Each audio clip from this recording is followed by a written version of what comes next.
Seperti hadis innamal a'malu binniyat wa innamal likulli imri'in ma nawa. Segala perkara ditentukan dengan niat, dan seseorang mendapatkan sesuai dengan apa yang dia niatkan. Mirip apa mirip tuh? Segala perkara ditentukan dengan niat, seorang mendapatkan sesuai dengan niat. Intinya niat itu menjadi patokan.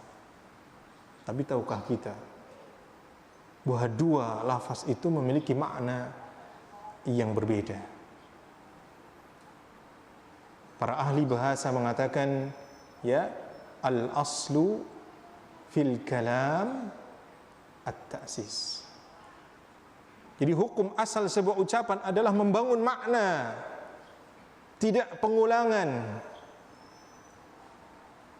Kemudian ulama juga mengatakan i'malul kalam aula min ihmalihi.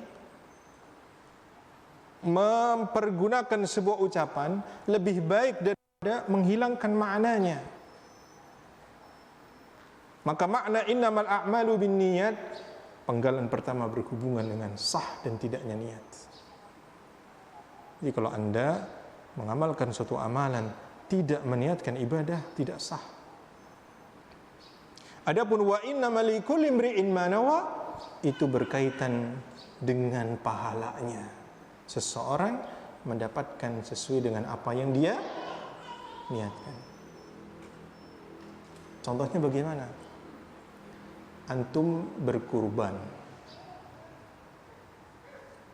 beli kambing 1 ekor, antum sembelih untuk diri antum, niatnya untuk diri antum saja, maka yang mendapatkan pahala insya Allah adalah antum 1 orang. Tapi bolehkah Anda meniatkan agar pahala itu diberikan juga kepada keluarga? Bisa? Rasulullah SAW meniatkan, ya, Allahumma taqabbal min Muhammad wa min ali Muhammad wa min ummati Muhammad. Ya Allah, ya, terima ini sembelihan dari Muhammad, dari keluarga Muhammad, dan dari umat. Dari situ ulama mengatakan, kalau Anda berniat pahalanya juga untuk keluarga, boleh apa tidak? Bisa apa tidak mendapatkan manfaatnya keluarga? Tergantung apa? Niat.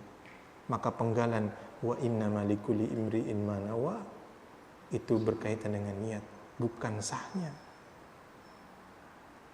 Anda dari rumah sudah wudu, masuk ke masjid, kemudian Anda salat tahiyatul masjid, juga meniatkan Anda salat setelah berwudu. Bisa apa tidak? Kenapa? Karena ini adakah dalilnya Nabi SAW melakukan hal itu? Ada apa tidak? Ada apa tidak? Kok antum bingung sih? Selama ini ana lakukan ternyata belum tahu dalilnya. Apa dalilnya?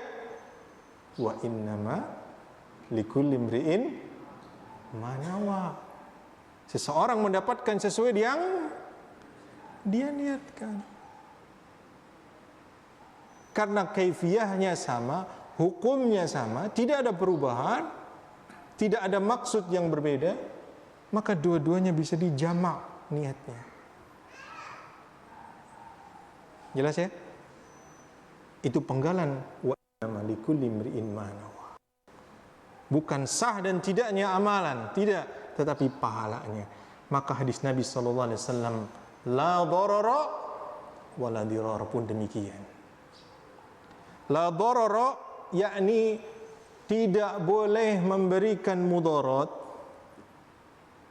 untuk diri sendiri, wala dirar, tidak boleh memberikan mudarat untuk orang lain. Jadi ini salah satu pendapat yang masyhur di kalangan ulama. Pendapat yang lain mengatakan la darar, tidak boleh memberikan mudarat, maksudnya adalah mudarat yang tidak ada keuntungannya. Adapun dirar adalah mudarat yang bisa mendatangkan manfaat. Maksudnya bagaimana ini? Begini, antum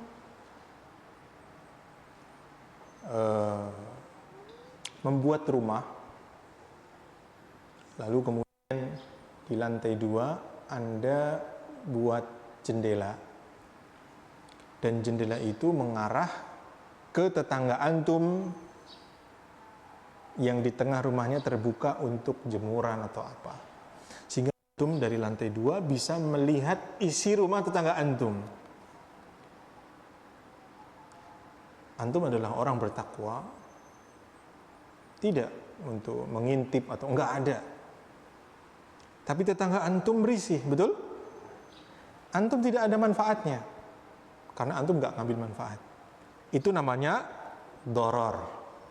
Karena tetangga antum merasa tidak nyaman dengan adanya jendela itu. Bisa jadi penghuni rumah yang perempuan tidak memakai hijab sehingga terlihat dari rumah tetangga.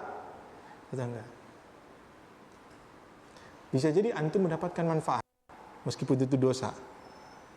Jadi melihat aurat orang lain, itulah diror. Kalau mendatangkan manfaat itu diror, kalau tidak mendatangkan manfaat itu doror. Dan kedua-duanya tidak diperbolehkan. Kedua-duanya tidak diperbolehkan. Ada yang berpendapat demikian. Doror itu tidak mendatangkan manfaat, diror bisa mendatangkan manfaat. Jadi kezaliman yang mendatangkan manfaat atau tidak mendatangkan manfaat juga sama saja. Tetapi yang masyhur adalah pendapat la dharara wa la dirar, maksudnya adalah la dharara itu adalah mudarat untuk diri sendiri dan dirar untuk orang lain. Pendapat yang ketiga ada yang berpendapat bahwa la dharara, darar itu adalah mudarat yang didapatkan secara langsung. Adapun dirar adalah mudarat karena balasan. Maksudnya bagaimana?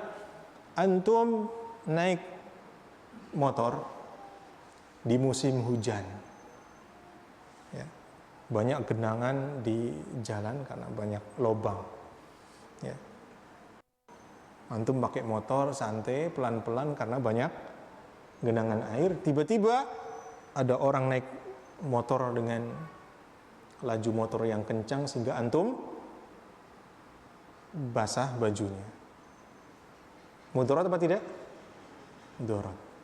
Kira-kira kata-kata mutiara apa yang antum akan keluarkan? Ya. Perbuatan itu tadi, orang dengan kencang melaju membawa kendaraannya dengan kencang, itu adalah memberikan mudarat kepada orang lain, doror. Nah, kalau antum membalas, kemudian antum kejar orang itu, antum pukul misalkan, maka itu adalah diror, karena baju kita basah karena air tidak sepadan dengan pukulan kita ke muka dia. Lebih besar mana mudaratnya? Kecipratan air atau kena pukul? Nah, itu. Ada yang berpendapat demikian. Ala kulli hal, bahwa la darar wa la dirar sama maknanya. Tidak boleh memberikan mudarat baik untuk diri sendiri atau orang lain, atau sebagai balasan atau dari permulaan, atau yang mengambil bisa mendatangkan manfaat atau tidak. Intinya bahwa kaidah ini berbicara tidak boleh memberikan mudarat. Tidak boleh memberikan mudarat. Apa dalilnya bahwa kita tidak boleh memberikan mudarat? Banyak sekali di dalam ayat Al-Qur'anul Karim. Di antaranya dalilnya firman Allah Subhanahu wa taala dalam surah An-Nisa ayat 12. Surah An-Nisa ayat 12. Allah Subhanahu wa taala berfirman, min ba'di wasiyati yusa biha aw dainin ghaira mudhar. Setelah ditunaikannya wasiat yang dibuat atau ditunaikannya hutang tanpa memberikan mudarat. Maksud dari ayat ini adalah berbicara tentang wasiat. Fulan meninggal dunia dan dia memiliki wasiat dan juga piutang. Maka di sini ada beberapa hak. Satu, ya, orang yang pernah menghutangi dia punya hak untuk dilunasi hutangnya. Wasiat juga harus segera ditunaikan. Yang ketiga adalah ahli waris, karena ahli waris pun berhak mendapatkan warisan dari orang tua yang meninggal. Maka tidak boleh orang yang diberikan wasiat, ya, harta saya sekian, kalau saya meninggal tolong buatkan masjid. Oke. Ya. Wasiatnya uangnya itu 1 M. Antum kebetulan butuh dana untuk membuat masjid, ya, 800 juta. Antum sikat semua. Tinggal sisa 200 juta. 200 juta utangnya 150 juta. Tinggal sisa 50. Maka ahli waris cuma mendapatkan 50 juta. Ini mudarat. Karena itu wasiat tidak boleh melebihi 1/3.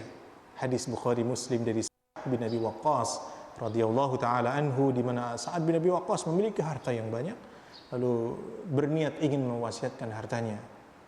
Sa'ad mendatangi Nabi SAW, ya Rasulullah, saya memiliki harta sekian dan sekian.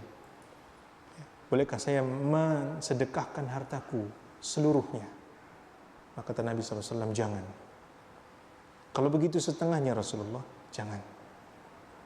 Kalau begitu sepertiganya. Kata Nabi SAW, ya. Dan 1/3 itu sudah banyak. Berarti wasiat itu pun kalau ditunaikan maksimal adalah 1/3. Dari 1 M diambil 1/3-nya untuk membuat masjid. Ya. Para ulama berbeda pendapat mana yang lebih dahulukan antara utang dengan wasiat. Utang dulu atau wasiat. Ya. Wasiat itu keinginan mayit, utang itu adalah tanggungan. Ada yang berpendapat wasiat ditunaikan terlebih dahulu karena itu adalah amanah. Ada yang berpendapat utang dulu didahulukan daripada wasiat. Kenapa? Karena utang itu juga menjadi beban ahli waris anak-anaknya. Allahu a'lam, yang lebih tepat bahwa utang terlebih dahulu. Utang terlebih dahulu sehingga tidak membebani ahli waris. Boleh kalau hartanya banyak lebih leluasa, ya. Nah ini. Nah, ayat ini memberikan pelajaran kepada kita tidak boleh karena adanya wasiat lalu kemudian sewenang-wenang menggunakan wasiat itu. Ya. Atau ya, ditunaikan utangnya kemudian wasiatnya besar sehingga ahli waris tidak mendapatkan hak sebagaimana mestinya. Dan ini dilarang oleh Allah Subhanahu wa taala, ya. Jadi wajhu dilalahnya adalah Allah melarang memberikan mudarat kepada ahli waris. Kemudian diantara dalil yang lain, dalam surah Al-Baqarah ayat 231 Allah berfirman, wa idza talaqtumun nisa fabalagna ajalahunna faamsikuhunna bima'rufin aw sarrihuhunna bima'ruf wa la tumsikuhunna diraran lita'tadu wa man yaf'al dzalika faqad zalama nafsah. Dan apabila kamu mentalak istri-istrimu lalu mereka mendekati masa iddahnya, maka rujuklah kepada mereka dengan cara yang ma'ruf, dengan cara yang baik. Atau ceraikanlah mereka dengan cara yang ma'ruf pula. Karena jika tidak demikian, kamu telah berbuat mudarat kepada mereka. Ya. Dan siapa yang mengerjakan yang demikian, maka dia telah menzalimi dirinya. Jadi begini, dulu pada zaman jahiliyah, para suami itu tidak memiliki batasan berapa banyak boleh mentalak istri. Kalau dalam Islam, talak kepada istri berapa kali? maksimal 3 kali. At-talaqu marratan, ya. Talak itu 2, yakni talak raj'i. Kemudian talak yang ketiga ada fa in talaqaha fala tahillu lahu min ba'du hatta tankiha zaujan ghairah. Kalau sudah talak 3 maka harus menikah dengan laki-laki lain. Jadi talak itu ada di 3 kesempatan. Adapun zaman dulu tidak. Ditalak, ya, ditalak perempuan. Kemudian begitu mau hampir habis masa iddahnya dirujuk. Nanti dibiarkan saja, tidak diurusi perempuan itu, sehingga dia mudarat, mendapatkan mudarat, terkatung. Lalu habis itu ditalak lagi. Setelah mau habis masa iddah dirujuk lagi. Maka perempuan memiliki ikatan sebagai istri tetapi tidak bahagia, tidak mendapatkan haknya, dia terkatung-katung. Ya. Maka ini dilarang oleh Allah Subhanahu wa taala agar tidak memberikan mudarat kepada para wanita. Maka hendaknya ketika mentalak maka dengan talak yang baik. Kalau ingin rujuk maka rujuk yang baik. Memang punya komitmen untuk rujuk, membangun rumah tangga yang baru, yang baik, yang memiliki, ya, sakinah, mawaddah, warahmah. Meskipun sebelumnya ada masalah. Tapi kalaupun mau bercerai maka cerai dengan baik-baik. Tidak dengan memberikan mudarat atau permusuhan antara dua keluarga dan seterusnya. Nah, dalam ayat ini Allah Subhanahu wa taala melarang kita menyakiti para istri. Kemudian kalau hadis qudsi, Nabi sallallahu alaihi wasallam bersabda dalam hadis riwayat Muslim, Allah Subhanahu wa taala berfirman, "Ya ibadi wahai hambaku, inni haramtu dzulma ala nafsi." Sesungguhnya aku mengharamkan kezaliman kepada diriku. "Wa ja'altuhu bainakum muharraman fala tadzalamu." Dan aku jadikan kezaliman itu haram di antara kalian, maka janganlah kalian saling menzalimi. Hadis ini jelas menunjukkan bahwa kita tidak boleh memberikan mudarat kepada diri sendiri dan orang lain. Nah, bagaimana penerapan kaidah la darar wa la dirar? Ya. Contoh, ketika Anda mendapatkan suatu mudarat, seperti tadi Anda terkena cipratan air, itu mudarat, ya. Dan Anda berhak untuk marah dalam kondisi yang wajar, tetapi Anda tidak boleh melampaui batas dalam membalasnya. Ini tidak diperbolehkan, ya. Kemudian lagi, contoh lagi, ketika Anda memiliki pohon di rumah, Anda punya pohon besar, ya. Pohon itu kira-kira daunnya bisa gugur apa tidak? Bisa berjatuhan ke talang air tetangganya, bisa apa tidak? Bisa. Ketika antum punya pohon, maka perhatikan itu. Kalau nanti tetangga antum airnya mampet, kemudian masuk ke genteng dan seterusnya, hingga mereka bocor, nah, Anda cuek saja, kira-kira dosa apa tidak? Dosa. Nah, itu dia boleh. Kaidahnya la darara wa la dirar. Begitu juga dengan daunnya yang berguguran sehingga berserakan kemana-mana, atau akarnya menembus ke tanah sehingga merusak bangunan bisa. Maka itu harus diperhatikan, ya. Atau Anda punya peliharaan ayam misalkan, lalu ayamnya kemana-mana, mampir ke rumah tetangga, cerot di situ, ya, buang hajat di rumah tetangga. Kira-kira kalau antum didatangi ayam tetangga lalu kemudian mengotori teras antum suka apa tidak? Maka tidak boleh kita memberikan mudarat yang semacam itu, ya. Nah, ini Ini salah satu atau beberapa contoh penerapan. Mudarat untuk diri sendiri. Apa dalilnya bahwa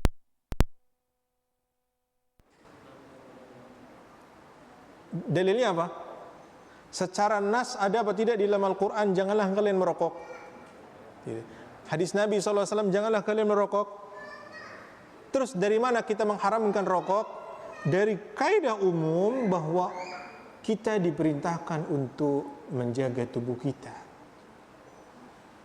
Bahwa tubuh kita adalah pemberian dari Allah SWT, dan ini amanah yang harus kita jaga. Allah berfirman, wala taqtulu anfusakum innallaha kana bikum rahima.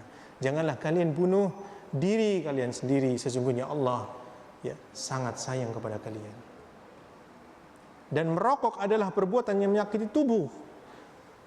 Merokok membunuhmu. Maka apa hukumnya rokok? Apa hukumnya rokok, Tuhan? Kurang semangat lah.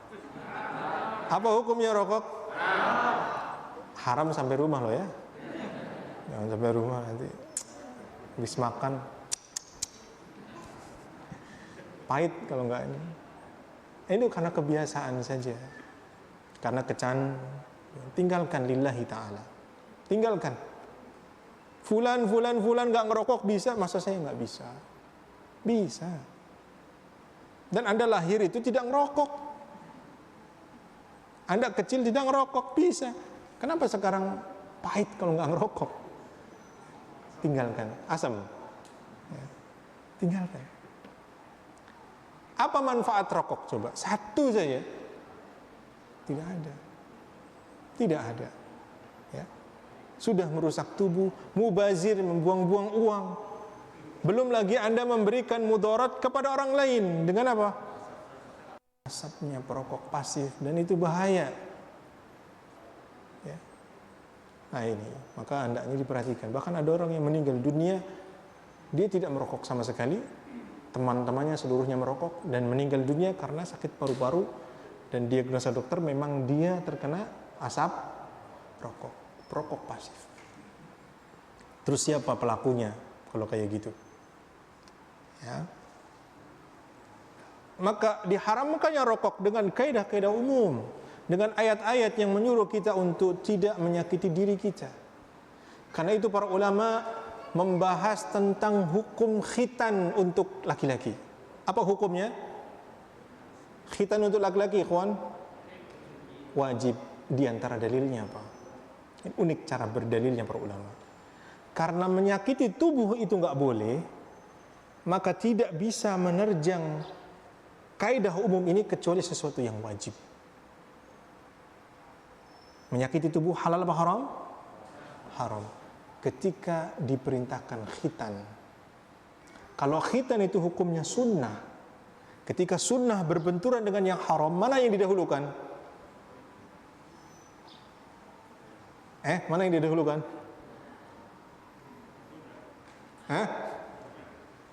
Haram. Artinya Anda harus menjauhkan sesuatu yang haram. Tetapi ketika menyakiti tubuh itu diharamkan, sedangkan khitan itu diperintahkan, maka mau tidak mau hukum khitan itu harus keluar dari sesuatu yang haram. Jadi ini hukum khusus. Maka apa hukumnya? Wajib. Nah, itu cara berdalil ulama dalam mewajibkan khitan bagi kaum laki-laki. Ya. Nah, kemudian beberapa cabang kaidah dari kaidah la dharara wa la dirar. Yang pertama, ad-dararu yudfa'u biqadril imkan. Bahwa mudarat itu harus dihilangkan semungkin, ya, sebisa mungkin. Jadi mudarat itu harus dihilangkan sebisa mungkin. Ad-dararu yudfa'u biqadril imkan. Ya, bagaimanapun caranya. Ya, harus segera dihilangkan. Menjaga harta, tadi sudah saya sampaikan bahwa di antara tujuan syariat adalah menjaga harta manusia. Harta. Maka ketika Anda bertransaksi dengan orang yang safih, orang yang tidak bisa mengurusi uang, anak kecil belum balik, maka anak kecil yang belum balik, belum mengerti uang, tidak boleh bertransaksi dengan nilai yang besar. Ya, itu dalam bab hajr. Sehingga tidak sah transaksi anak usia 5 tahun membeli motor NMAX. Nggak sah. Ya, jangan antum karena antum menjual, nggak apa-apa, lumayan. Ya.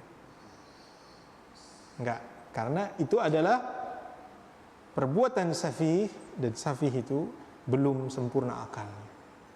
Untuk menjaga harta, ya, untuk menjaga harta. Kemudian adanya syariat jihad fi sabilillah. Jihad fi sabilillah. Apa tujuan jihad? Tujuan jihad banyak sekali. Di antaranya yang tertinggi adalah menjaga din agama. Ya, menjaga din agama. Yang kedua, menjaga harta. Kita dijajah, diambil, ya, tanah kita, sumber daya alam kita dikeruk oleh para penjajah. Kehormatan, bagaimana kita diperbudak bangsa lain, kaum wanita diambil kehormatannya, dan seterusnya. Karena itulah ada syariat jihad fi sabilillah. Dan jihad adalah sesuatu yang sangat mulia di dalam Islam. Nabi SAW katakan, dzirwatus sanamihi al-jihadu fi sabilillah. Dan puncak tertinggi agama Islam adalah jihad fi sabilillah. Meskipun dengan adanya jihad fi sabilillah, kemungkinan ada yang mati apa tidak? Dulu ketika ada resolusi jihad para ulama pada zaman dulu, sehingga ya, kita bisa merdeka pada tahun 45. Ya, ada enggak dari orang kita pribumi yang meninggal?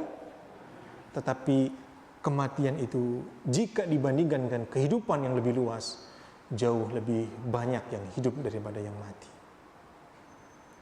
Kan itu tetap disyariatkan jihad, tetapi dengan syarat-syarat yang ketat, ya, dengan timbangan para ulama yang matang dalam hal itu. Ya. Nah ini. Kemudian di antara kaidah cabangnya yang lain, ad-dararu la yuzalu bimithlihi.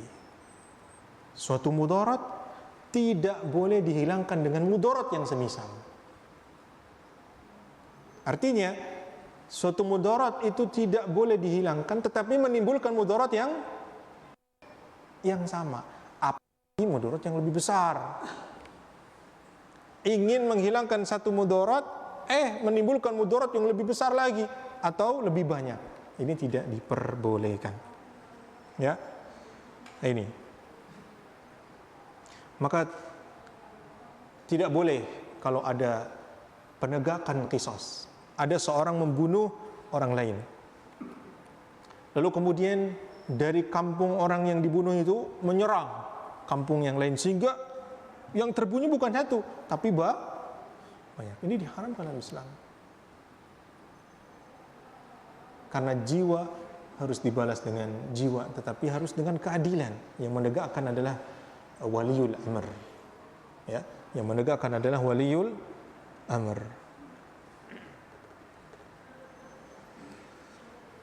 Kalau antum misalkan, ya,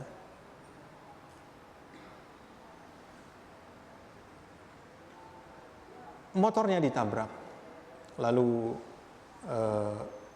pecah apanya begitu, maka tidak boleh, ya, kemudian Anda memecahkan lagi, kemudian dengan memecahkan itu Anda akan dikeroyok dan sebagainya. Jadi harus perhitungan dalam menolak mudarat. Ya. Kalau yang sepadan saja tidak boleh, apalagi yang lebih besar. Karena itu Rasulullah SAW membiarkan orang Arab Badui kencing di dalam masjid. Mudarat itu. Tapi mudarat apabila dilarang, dia akan lari-lari kemana-mana, kencingnya akan tercecer kemana-mana. Lebih mudarat lagi, lebih besar. Atau auratnya terbuka, itu pun mudarat. Maka Nabi SAW, ya, membiarkan mudarat itu terjadi guna menghindarkan mudarat yang yang lebih besar. Ya. Nah ini. Kemudian kaidah yang hampir mirip dengan ini, idza ta'arada mafsadatani ru'iya a'dhamuhuma dararan birtikabi akhaffihima. Apabila ada dua mudarat, ya, maka ditanggung yang mudaratnya kecil, diterjang yang mudaratnya kecil untuk menghindarkan mudarat yang lebih besar. Di antaranya adalah kisah Khidir merusak kapal dalam surah Al-Kahfi, di mana Khidir ketika melihat kapal-kapal milik orang miskin, dia rusak. Ya. Nabi Musa nggak paham, kok kapal bagus-bagus dirusak. Maka kemudian Khidir memberikan alasan, ammas safinatu fakanat limasakina ya'maluna fil bahri fa aradtu an a'ibaha wa kana wara'ahum maliku ya'khudhu kulla safinatin wasbah. Hafal antum? Surah Al-Kahfi hafal? Karena antum sering baca setiap hari Jumat, cukup 1 pekan antum hafalkan surat Al-Kahfi. Masa tak bisa? Bisa. Ya, mulai hari ini antum hafalkan surat Al-Kahfi, pekan depan antum sudah hafal. Coba saja. Ya. Bahkan kurang dari 1 pekan antum sudah hafal surah Al-Kahfi. Karena itu sering dibaca. Coba saja. Ya, coba saja, insya Allah ya bisa dalam waktu 1 pekan. Nah, Khidir merusak kapal, dirusak. Kapal bagus-bagus dirusak. Kenapa? Guna menghindarkan mudarat yang lebih besar daripada kapalnya itu diambil semua oleh raja. Kalau ada bolong, ada rusak, raja itu enggan mengambil kapal. Maka Khidir merusak kapal itu guna menghindarkan mudarat yang lebih. Daripada kapalnya itu diambil semua, mending rusak sedikit, nanti bisa diperbaiki. Sallallahu ala nabiyina Muhammad wa akhiru da'wana alhamdulillahi rabbil alamin.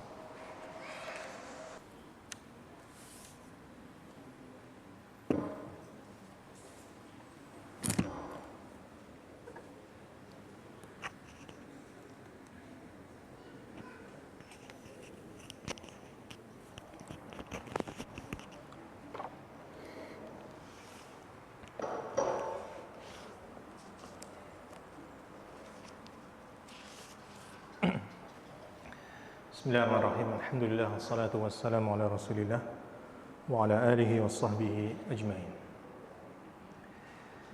Khidir merusak kapal orang miskin dikarenakan untuk menghindarkan dari mudarat yang lebih besar, yaitu diambil secara paksa kapal-kapal tersebut. Ya. Maka ini menjadi dalil bahwa menghilangkan mudarat, menerjang mudarat yang kecil untuk menghilangkan mudarat yang lebih besar itu diperbolehkan. Ya. Dalilnya adalah firman Allah Ta'ala, ammas safinatu fakanat limasakina ya'maluna fil bahri fa aradtu an a'ibaha wa kana wara'ahum maliku ya'khudhu kulla safinatin ghasbah. Nah, dan di dalam ayat itu ada faedah di mana Allah Subhanahu wa taala mensifati orang-orang yang memiliki safinah, perahu, itu orang-orang miskin. Amma safinatu fakanat limasakina. Berarti orang miskin punya perahu. Menunjukkan bahwa ketika antum akan memberikan zakat ya, kepada orang, ya, antum tahu bahwa penghasilannya kurang dari kebutuhan yang ada secara wajar, ya. Tapi dia punya motor, istrinya punya motor, apakah dia tergolong miskin atau tidak? Penghasilannya tidak cukup.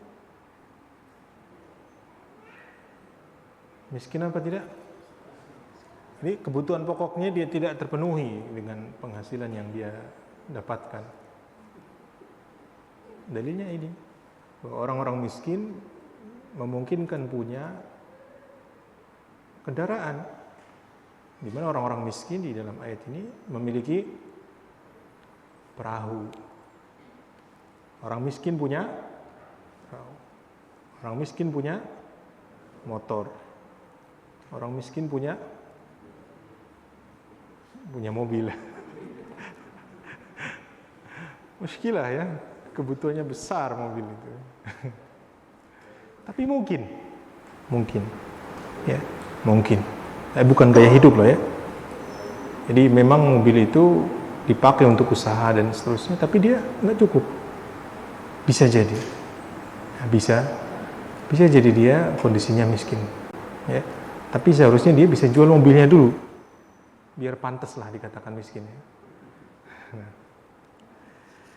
Kemudian diantara kaidah yang lain, ya, atau penerapan yang lain dari, ya, idza ta'arada al-mafsadatani ru'iya 'dhumuhuma dararan bi ittiqabi akhaffihima, adalah hadis Nabi SAW di mana Nabi SAW berkata kepada Aisyah, hadis Bukhari Muslim, ya, kalau seandainya bukan karena kaummu itu baru masuk Islam, niscaya akan aku robohkan Ka'bah dan aku akan pugar sebagaimana Ka'bah yang dibangun oleh Ibrahim alaihissalam.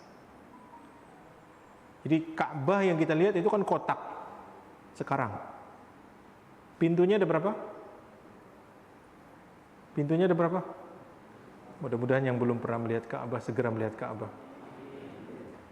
Bukan hanya lihat di HP, enggak. Berangkat ke sana. Ya, menunaikan haji dan umrah. Amin. Pintunya ada berapa? 1 sekarang. Pintu masuk, pintu keluar dari pintu yang sama. Adapun Ka'bah yang dibangun oleh Nabi Ibrahim alaihissalam adalah dua pintu. Pintu masuk dan pintu keluar. Dan tidak di atas pintunya, di bawah. Dan bentuknya satunya kotak, satunya setengah lingkaran. Hijr Ismail yang ada sekarang itu, begitu modelnya, itu dulu bangunan dari Ka'bah. Jadi satu sisinya melengkung, satu sisinya kotak. Jadi kotak begitu, satu sisinya melengkung. Jelas ya? Dan Nabi ingin mengembalikan Ka'bah itu seperti bangunan Nabi Ibrahim alaihissalam, tetapi beliau tidak merubahnya karena khawatir menimbulkan fitnah di tengah kaum muslimin. Ya, ini perlu untuk kita renungkan ya, dalam dakwah, dalam ya, bergaul dengan saudara seiman. Perlu dilihat apakah muamalah ini akan menimbulkan perkara yang lebih besar atau tidak. 6. Di antara kaidah penerapannya adalah misalkan ada seorang wanita di dalam perutnya ada janin dan dia keburu meninggal dunia. Apa yang dilakukan? Segera lakukan operasi untuk menyelamatkan janin. Karena apa? Karena kalau ibunya mati, anaknya mati, mudaratnya 2. Tapi kalau segera dilakukan operasi, mudaratnya adalah disobeknya perut ibu, tetapi kemungkinan bayi itu masih hidup ada. Maka dibolehkan melakukan operasi meskipun ibunya sudah mati. Dan begitu juga dengan operasi sesar, ya. Dibolehkan karena dikhawatirkan kematian bayi itu terjadi, ya. Dan kematian jiwa lebih berat daripada hanya sekedar rasa sakit selepas operasi sesar. Maka dibolehkan melakukan operasi sesar. Kemudian di antara kaidah yang lain yang disampaikan para ulama adalah dar'ul mafasid aula min jalbil masalih, atau dar'ul mafasid muqaddamun min jalbil masalih, yakni menghilangkan mudarat lebih didahulukan daripada mengambil manfaat. Kaidah ini disampaikan para ulama dengan dua tinjauan. Tinjauan yang pertama adalah tinjauan dalam dua hal itu. Jadi memang dua hal itu ada manfaatnya, ada mudaratnya. Ya. Dan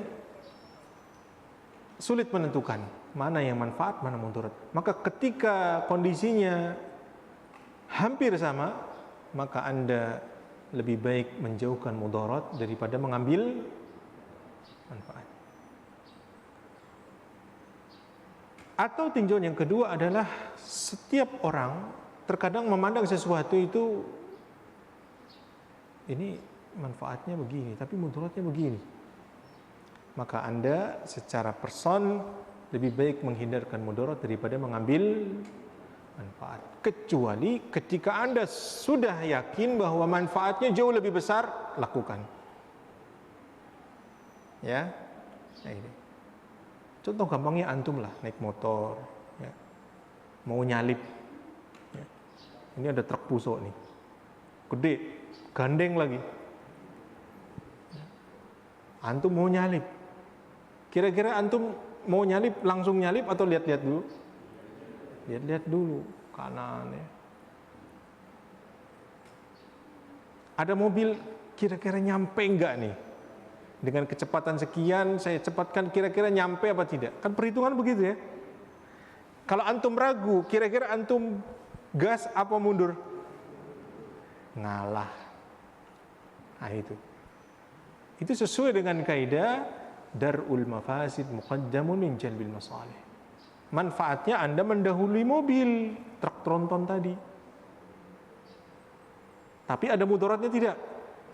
Memungkinkan kalau antum ternyata nggak nyampe, antum tabrakan atau jatuh kemudian nasallallahu alaihi wasallam wal afiyah. Ya. Maka pertimbangan itu harus matang. Tapi ketika antum yakin, wah bisa diselip nih, boleh? Boleh. Nah, disitulah. Ya, disitulah tinjauan ini. Dan di antara ayat yang menunjukkan tentang hendaknya kita menjauhkan mudarat, ya, karena bisa kemungkinan akan menimbulkan mudarat yang lebih besar. Firman Allah Ta'ala dalam surah Al-An'am ayat 108, wala tasubbul ladina yad'una min dunillah fayasubbullaha adwan bighairi ilm. Janganlah kalian memaki sesembahan-sesembahan mereka selain Allah, karena itu akan menyebabkan mereka akan memaki Allah tanpa ilmu.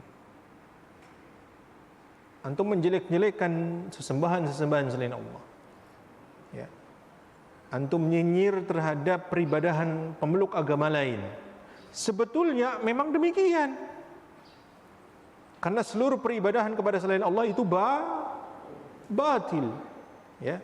Dzalika bi anna Allah huwal haqq wa anna ma yad'una min dunihi al-batil. Yang demikian ini karena Allah lah yang hak dan apa yang disembah selain Allah itu batil.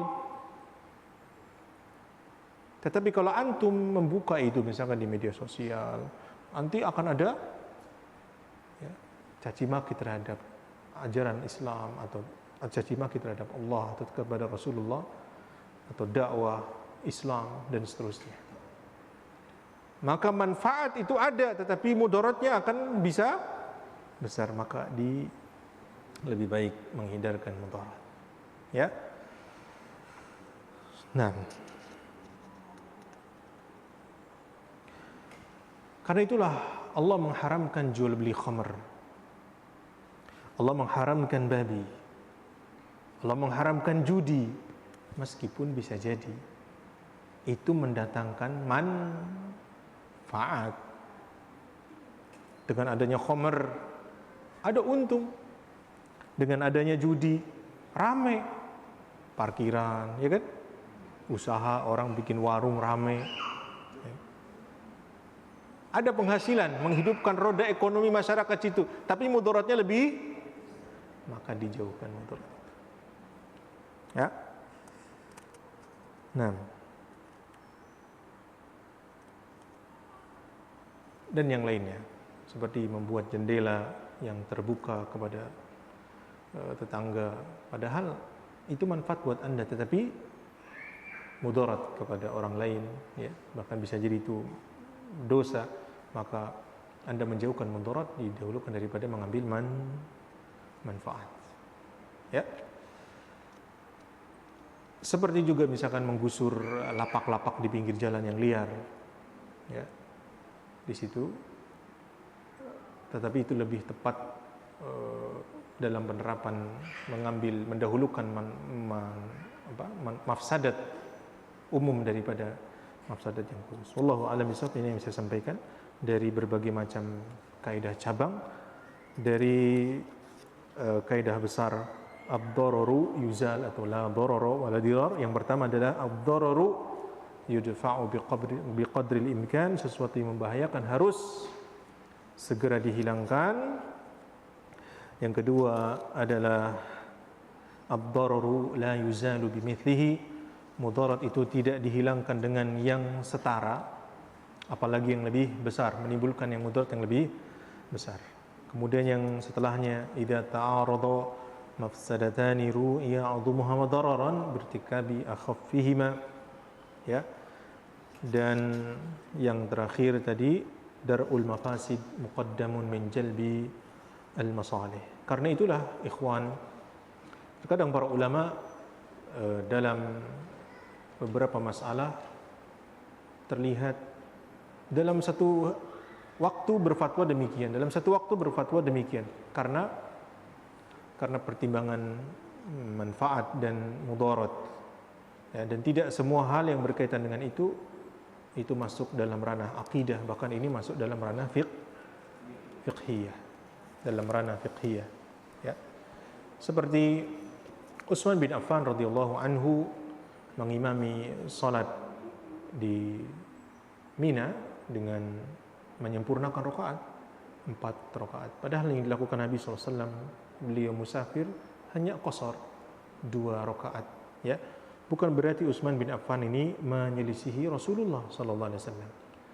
Maka Abdullah bin Mas'ud berkata, ya, bahwa al-khilafu syarrun, berbeda itu adalah buruk, ya, karena fiqihnya Utsman bin Affan radhiyallahu anhu keadaannya yang berbeda. Dan dalam kondisi-kondisi tertentu memang para fuqaha itu kita belum menyampai untuk berpikir ke apa yang ditinjau oleh para fuqaha. Seperti Umar bin Khattab radhiyallahu anhu menjadikan talak 3 dalam satu waktu, talak 3. Padahal masa Rasulullah talak 3 itu dalam satu waktu, talaknya tetap satu. Pada masa Umar, Abu Bakar tetap 1. Tapi pada masa Umar talak 3, diperlakukan talak 3. Bagi yang tidak memahami fiqihnya Umar bin Khattab radhiyallahu anhu, tentu akan Umar menyelisihi Rasulullah. Ternyata tidak. Itu hanya fiqih siasahnya Umar bin Khattab. Karena orang sudah mulai bermudah-mudahan mentalak, ya. Talak. Maka Umar bin Khattab membuat aturan, yang mentalak 3 dijatuhkan 3. Dan orang-orang tahu bagaimana ketegasan Umar. Akhirnya orang-orang pada ciut, ya. Maka laki-laki kemudian tidak menyepelekan talak, berhentilah masalah. Ya, kadang memang tinjauan-tinjauan tertentu belum kita pahami, ya. Dan dalam bernegara, dalam bermasyarakat itu banyak sekali penerapan kaidah-kaidah semacam itu, banyak sekali. Itu para ulama berkata, ya, tasarrufur ra'i 'ala ar-ra'iyah manutun bil maslahah. Perbuatan pemimpin kepada rakyat itu bergantung kepada maslahat. kadang pemerintah menerapkan satu kebijakan A, itu hanya tester saja. Karena ada kebijakan yang lain yang akan menyusul. Terkadang kita belum memahami, kemudian keburu protes dan sebagainya. Maka perlu untuk mempelajari alasan-alasan dan argumen-argumen yang dikemukakan oleh waliul amr dan sebagainya. Allahu a'lam bishawab yang bisa sampaikan berkaitan dengan kaidah la dharar wa la dirar. Mohon penjelasan hal yang membatalkan wudu. Apakah makanan-makanan ringan dan minuman juga termasuk yang membatalkan wudu? Apa jawabannya, ikhwan? Makan minum tidak membatalkan wudu. Tapi kalau antum makan dan minum sambil sholat, membatalkan sholat. Wudunya batal? Tidak, karena aktivitas makan dan minum tidak membatalkan wudu. Hanya nanti berkaitan dengan hadis Nabi SAW, ya, tawaddau mimma massatin nar. Berwudulah kalian dengan makanan yang disentuh oleh api, ya. Dan yang rajih dari banyak hadis yang dikumpulkan dalam masalah itu, bahwa perkara berwudu dari apa yang disentuh oleh api adalah mansukh, dihapus hukumnya. Jadi memang awal perkaranya ketika antum memakan daging yang disentuh oleh api disuruh berwudu. Tetapi kemudian perkara itu dimansukh hukumnya, ya, dan tidak membatalkan di kemudian hari. Dan sampai sekarang tidak membatalkan. Dalam bab nasikh dan mansukh.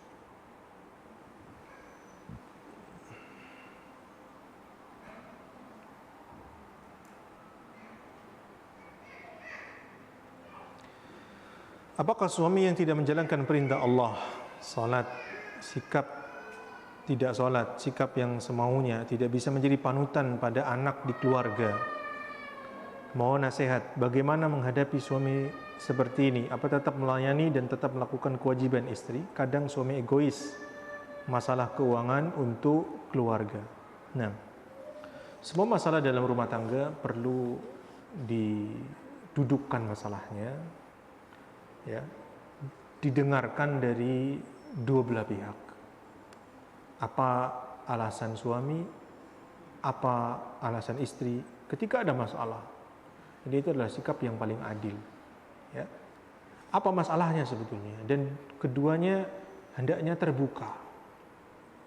Dari situlah akan nampak siapa yang keliru dan siapa yang benar, siapa yang salah dan siapa yang tidak salah. Kalau memang suami demikian, dia melakukan perbuatan zalim, tidak, ya, menjadi panutan dalam qudwah yang baik, ya, tidak memberikan nafkah yang cukup, maka seorang istri ketika berhubungan dengan kewajiban dia sebagai istri, tetap berikan kewajiban, tetap tunaikan kewajiban sebagai seorang istri, ya. Adapun hak di mana istri berhak menuntut seperti nafkah misalkan, syariat memberikan solusi, ya.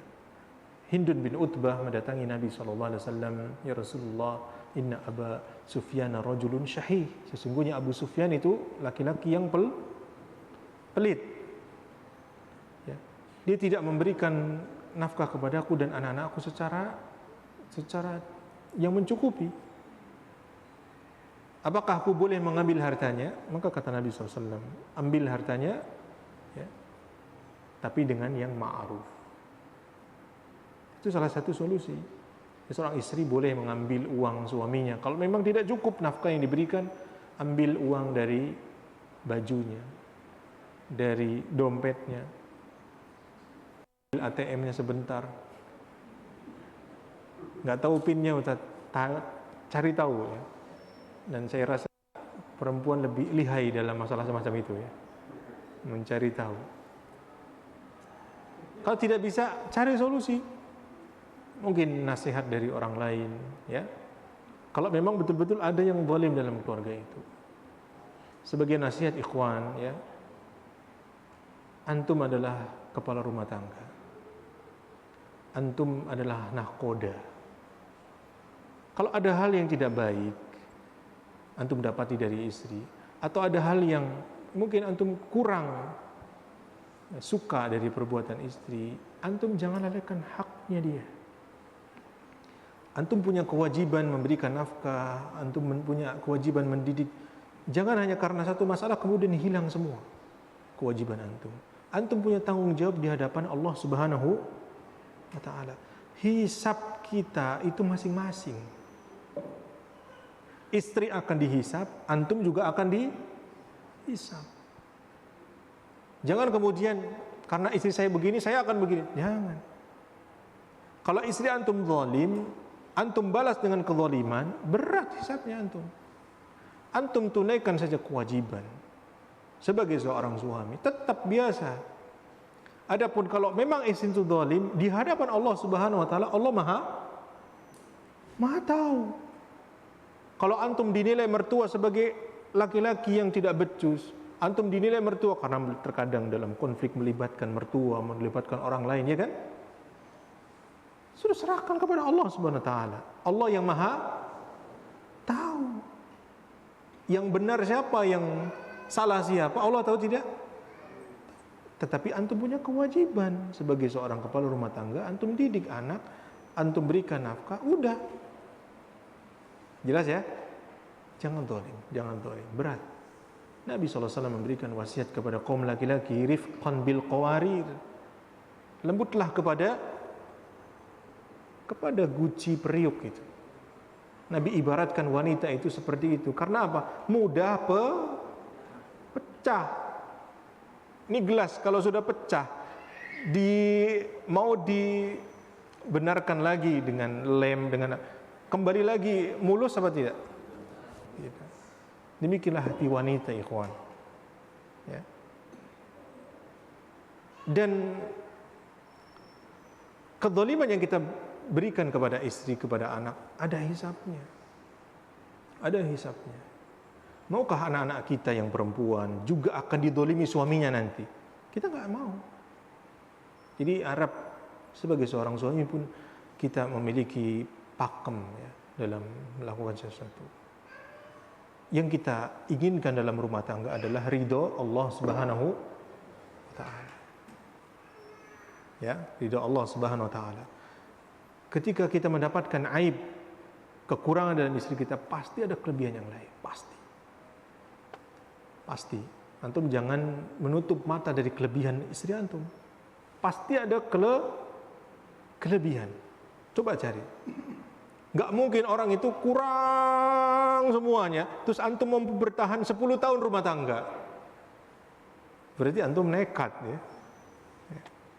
Nah ini. Gak mungkin. Antum selama 10 tahun, kemudian antum rukun-rukun ya. Paling kalau ribut dalam 1 bulan, paling 1 hari 2 hari. Tidak mungkin semuanya kekurangan. Pasti ada kebaikannya. Karena itu apa? Manfaatkan energi-energi negatif antum untuk yang positif. Jangan kita itu kemudian ribut dengan sesuatu yang hal semacam itu kemudian tidak produktif kita. Ya. Karena laki-laki itu ketika dia ribut dengan istrinya, salat pun akan terpengaruh. Betul apa tidak, ikhwan? Maka udahlah. Ya. Di antara ciri-ciri orang bertakwa adalah ya wasari'u ila maghfiratin min rabbikum wa jannatin arduha as-samawati wal ardu uiddat lil muttaqin. Apa ciri-cirinya orang bertakwa? Alladzina yunfiquna fis sarra wad dharra wal kadhimina al ghaidha wal 'afina 'anil nas. Wallahu yuhibbul muhsinin. Ya, jadi orang yang menginfakkan hartanya ketika dia lapang, ketika dia susah, menahan amarah. Menahan amarah pun sudah dapat nilai. Ciri orang bertakwa. Wal 'afina 'anil nas, memaafkan. Tidak semua orang yang menahan amarah sudah memaafkan. Tetapi itu pun sudah dianggap sebagai sebuah kebaikan. Tahan amarah, kalau mau lepaskan, maafkan. Ya. Nah, ini nasihat untuk diri saya sendiri dan kepada kita semua. Jika kita memiliki makanan dan jika kita makan akan kekenyangan berlebihan atau menimbulkan penyakit, Jika tidak dimakan akan mubazir atau makanan tersebut akan basi. Gimana ya kawan? Segera berikan kepada orang lain. Kalau antum tidak mampu memakannya karena udah kekenyangan, ya, berikan kepada orang lain. Udah malam Ustadz, udah malam. Ya mungkin antum taruh di dalam kulkas atau antum angetin, besoknya antum berikan kepada orang lain. Atau bagaimana caranya agar makanan itu bisa dimanfaatkan. Kalau memang masih muat, segera dimakan, ya. Nah ini segera dimakan, karena itu akan mubazir. Tapi kalau antum memang sudah berlebihan, ya, maka dua perkara itu hendaknya dicari solusinya. Karena kita pun tidak boleh memakan makanan secara berlebihan. Ya. Wa kulu washrabu wa la tusrifu innahu la yuhibbul musrifin. Makanlah, minumlah, jangan berlebihan. Allah tidak menyukai orang-orang yang berlebihan. Berlebihan tidak Allah sukai. Seperti mubadzir, wala tubadzir tabdzira innal mubadzirina kanu ikhwanas syayatin. Jangan kalian berbuat mubadzir, sesungguhnya orang-orang yang mubadzir itu temannya. Cari solusi, ya, berikan kepada orang lain. Kalau antum masih kuat makan. Mungkin itu rezeki antum hari itu, ya, mungkin itu rezeki antum hari itu. Apa hukum seorang ingin melahirkan dengan sesar demi mengejar tanggal dan hari tertentu? Contoh tanggal 11 bulan 11 2011. Jika wanita itu adalah wanita yang bisa melahirkan secara normal, maka apa hukumnya menyakiti tubuh? Operasi itu kan sebetulnya menyakiti tubuh dengan menyobek perut seorang wanita, ibu, itu mudarat. Maka tidak boleh kalau sekedar ingin cari sensasi. Tapi kalau memang dokter sudah mengatakan ini bayi sungsang, dipantau tetap sungsang, gak bisa normal, ini kemungkinan besar gak bisa normal. Lalu kemudian dokter ahli kemudian mengatakan ini harus sesar. Kapan dok? Bulan 11. Tanggal berapa dok? Antara tanggal 10 sampai tanggal 20 HPL-nya. Antum milih, istri memilih tanggal 11. Boleh apa tidak? Boleh. Karena memang mau tidak mau akan sesar. Tapi kalau sebelumnya belum ada pendahuluan sesar apa tidak sesar, maka tidak boleh mencari sensasi dengan hal demikian. Karena